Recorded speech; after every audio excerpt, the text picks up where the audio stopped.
27th of March at the bee yard, flooded. Oh, Lindsay and Lexi. These guys are all on high ground with double skids, but these guys are threatened. But hey, I've got lots of heat coming up here. We're going in, and you got to strip away the winter wraps. They're soaking on the bottom, and move them over here. That's our chore, and that's a top insulation box that they've come through the winter pretty good. Their condensation is on here, and we got happy bees. And talk about the bees moving up.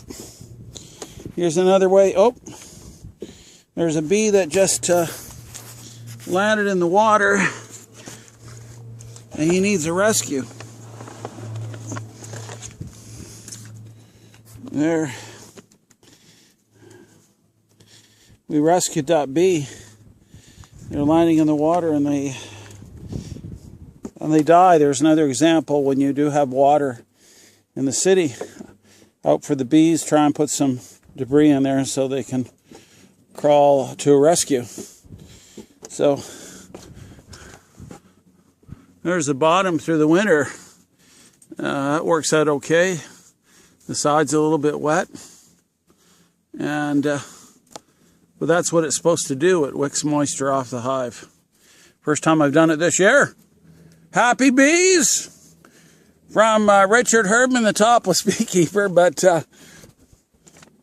well, call me the Flooded Beekeeper. How you doing, Lexi? So we've got platforms here. Put the bees on, and the bees are coming in. Hi, Keaton. No, the other way. There's Keaton coming in. So let's get the move on.